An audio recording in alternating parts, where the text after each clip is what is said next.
नमस्कार और आप देख रहे हैं गांव देहात। जी हाँ, हमारा जो देश है वो उत्सव धर्मी देश है। यहाँ पर लोकतंत्र का ये जो महापर्व है चुनाव हमेशा होता रहता है। अभी बीते दिनों कुछ ही महीनों पहले ही पंचायत चुनाव ख़त्म हुआ तो एक बार फिर से चुनाव का दौर शुरू हो गया है। जी हाँ, विधानसभा चुनाव अब उसकी घोषणा हो चुकी है और सुल्तानपुर में हम लोग मौजूद हैं। कुशभवनपुर की ये धरती है और कुशभवनपुर इसका जो पूर्व का नाम है, यानी कि भगवान कुश ने इस नगरी को बसाया था। गोमती के किनारे बसा हुआ ये शहर है। ये आदि गंगा माँ गोमती के शरण में हम लोग हैं। आप लोग देख सकते हैं नाव पर हम लोग जो है आज आपको चुनाव के बारे में बात करेंगे। जी हाँ, चुनाव की घोषणाएं हुई हैं। 27 फरवरी को इस कुशभवनपुर की पावन धरती पर मतदान होगा।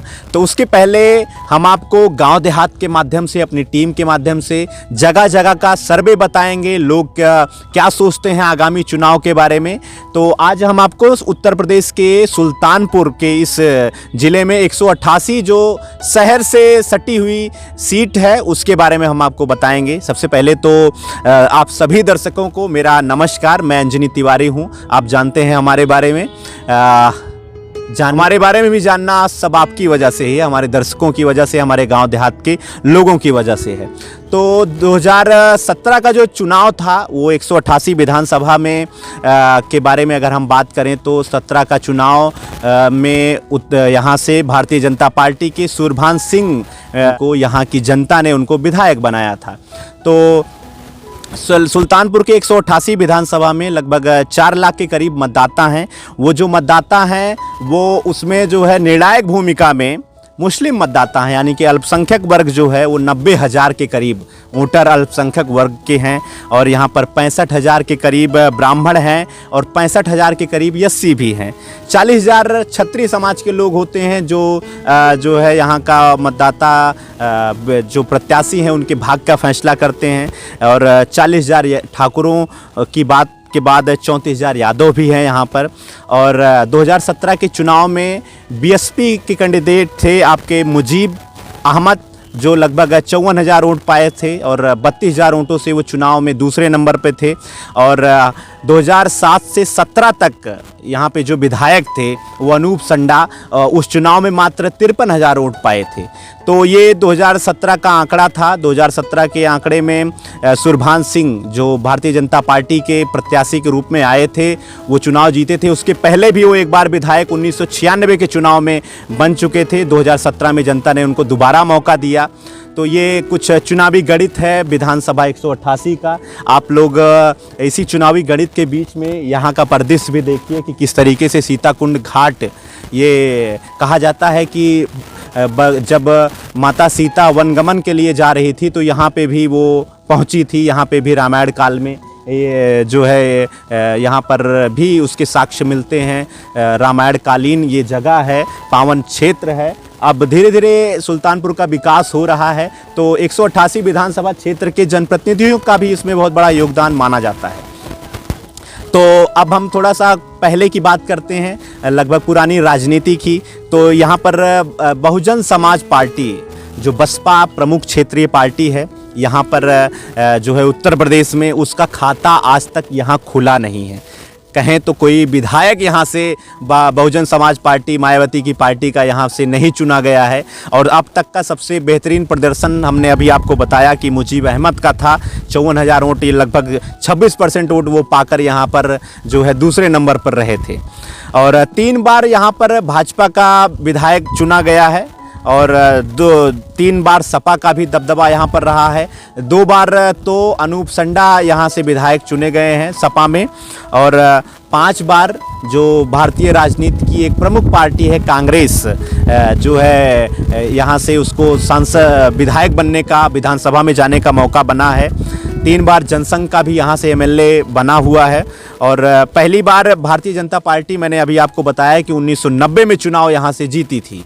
तो ये कुछ राजनीतिक आंकड़े हैं। विधानसभा 2022 का चुनाव अभी होने वाला है, उसके बारे में हम आपको थोड़ी सी जानकारी और देंगे। समाजवादी पार्टी का जो प्रत्याशी के रूप में जिनका पहला नंबर इस समय चल रहा है, कह सकते हैं कुछ लोग उनके जो समर्थक हैं ये भी बता रहे हैं कि अनूप संडा का टिकट लगभग फाइनल है।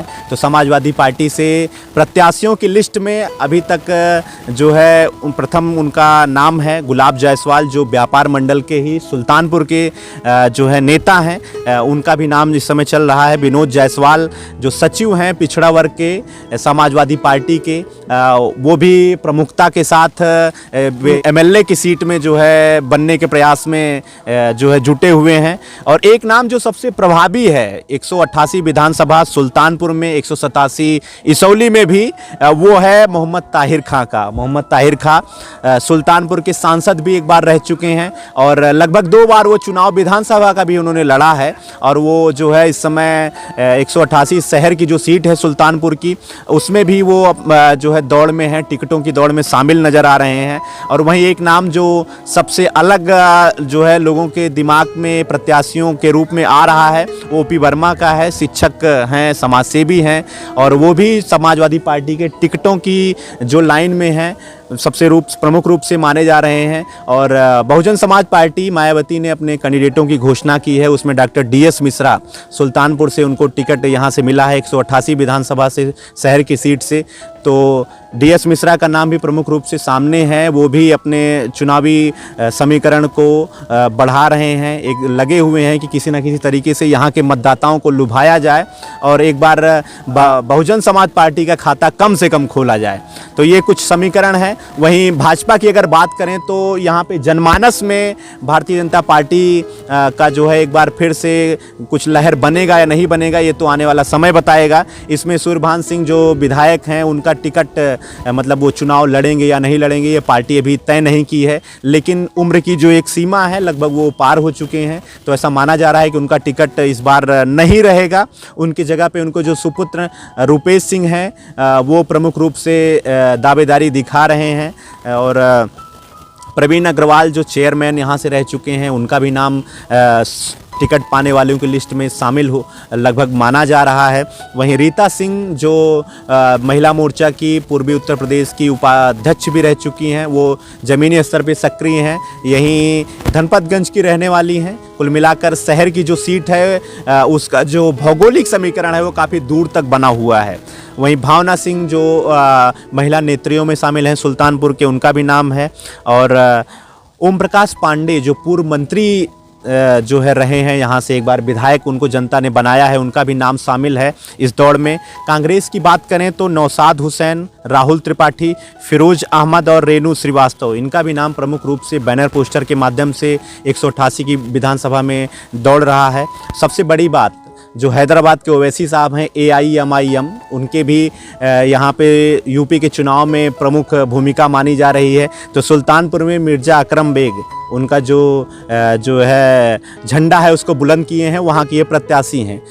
टिकट किसको मिलेगा ये अभी समय बताएगा। फिलहाल 5वें चरण में सुल्तानपुर में मतदान होना है और लगभग सारी पार्टियां अपने टिकट की घोषणाएं करने में बहुत जल्द से जल्द कर सकती हैं। पूरी अपडेट हम आपको देंगे सुल्तानपुर के बारे में, अगल बगल के पूर्वांचल के जो भी जनपद हैं उनके बारे में हम आपको बताएंगे। जल्द ही हम आपके बीच में नए वीडियो के साथ आएंगे। ग्राउंड स्तर पर जनता क्या सोचती है, सबसे बड़ी कवरेज और सबसे बड़ा सर्वे गाँव देहात आप तक पहुँचाएगा। तो आज हम आपको विधानसभा 188 की चुनावी चर्चा में ये बातें बता रहे हैं, जानकारियां आप तक उपलब्ध करा रहे हैं। सीताकुंड का एक पवित्र घाट है, गंगा गोमती के सानिध्य में हम आपको दिखा रहे हैं। मनोरम दृश्य आप लोग देखिए, वीडियो के माध्यम से देखिए, जानकारी भी आप तक पहुंच रही है। तो आप बने रहिए गांव देहात के साथ। आपका बहुत बहुत धन्यवाद। सबसे बड़ी बात कि कोरोना चुनाव आ रहा है, फैल रहा है, जगह जगह भीड़ इकट्ठा हो रही है, तो ओमिक्रॉन के रूप में कोरोना पहुंच रहा है आप लोगों तक। तो आप लोग मास्क का प्रयोग करिए और दूरियों का बहुत ज़्यादा से ज़्यादा ख्याल रखिए। बने रहिए गांव देहात के साथ। आपका बहुत बहुत धन्यवाद।